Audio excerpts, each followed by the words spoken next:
जय हिंद दोस्तों। बायोलॉजिक्स में आप सभी का स्वागत है। आज का हमारा टॉपिक है पैरासिटिक एडाप्टेशन ऑफ टेनिया या टेपवर्म। एडाप्टेशन जो प्रोसेस होती है, इसमें कोई भी ऑर्गेनिज्म अपने सराउंडिंग के बेसिस पे अपनी बॉडी को उसके अकॉर्डिंग कन्वर्ट कर लेता है। यही प्रोसेस एडाप्टेशन कहलाती है।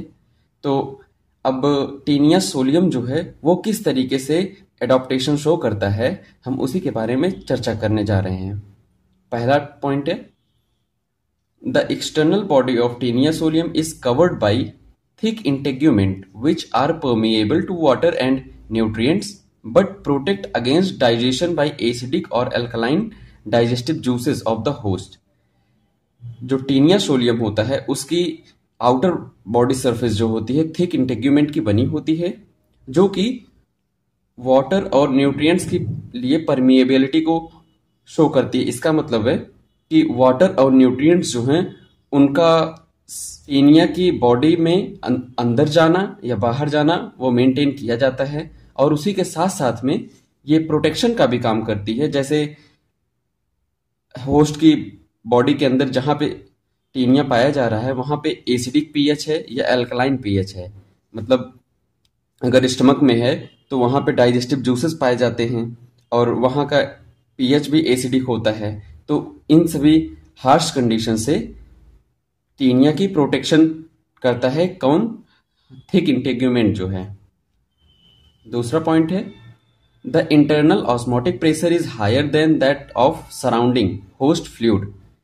मतलब टीनिया सोलियम जहां पे होस्ट के अंदर पाया जा रहा है उसका ऑस्मोटिक प्रेशर है वो होस्ट के ऑस्मोटिक प्रेशर से ज्यादा होता है, जिसकी वजह से होस्ट की बॉडी में जो फ्लूइड्स पाए जा रहे हैं उनका टीनिया की बॉडी में जाने का प्रोबेबिलिटी बढ़ जाती है। लेकिन हमने पढ़ा ऊपर पहले पॉइंट में कि इनके अंदर थिक इंटेग्यूमेंट पाया जाता है जो कि उसे प्रोटेक्शन प्रोवाइड करवाता है। Parasite shows the presence of 4 to 11 pH टॉलरेंसी।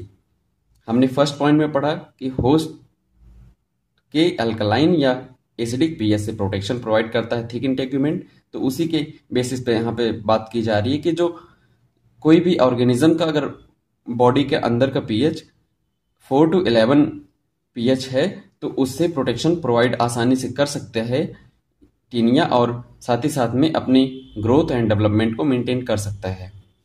अब नेक्स्ट पॉइंट पे बढ़ते हैं। चौथा पॉइंट है, the locomotory organ absent in Taenia and their larval which are not needed. हम लोग यही पढ़ते हैं कि जो पैरासाइट्स होते हैं उनको मूवमेंट के लिए जरूरत पड़ती ही नहीं है, क्योंकि मूवमेंट के लिए वो होस्ट के ऊपर है। होस्ट कहीं भी जाता है तो उसके साथ में लोकोमोशन या मूवमेंट शो करते हैं। तो इसलिए यहाँ पे टीनिया जो होता है, टीनिया में ना ही उसकी एडल्ट फेज में और ना ही उसके लार्वल फेज में कोई भी लोकोमोटरी ऑर्गन नहीं पाया जाता है। The scolex contain suckers and spines which are responsible for the attachment of intestine of the host.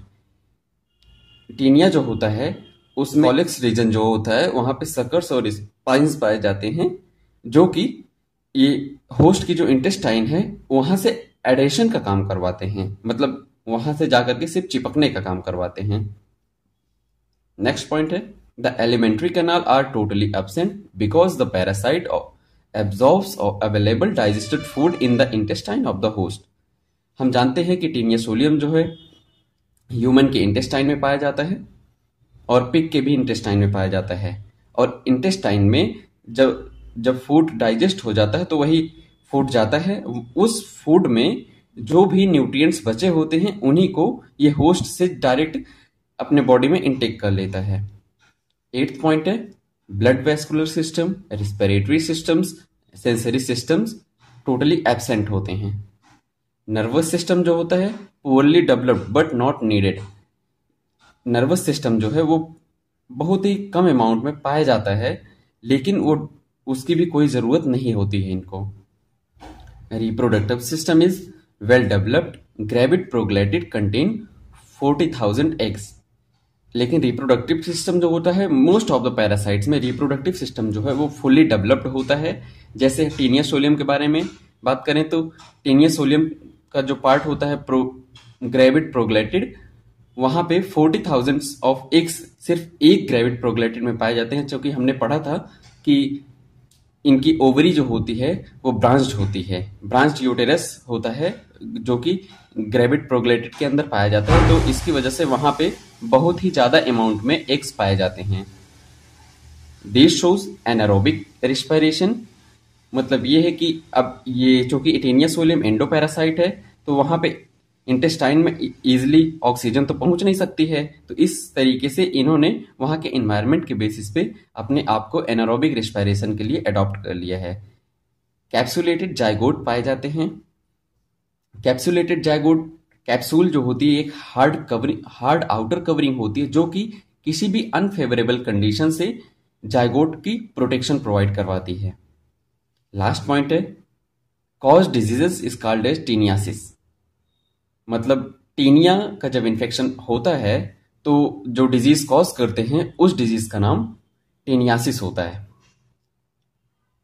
इस तरीके से हमारा adaptation of tapeworm point topic खत्म होता है।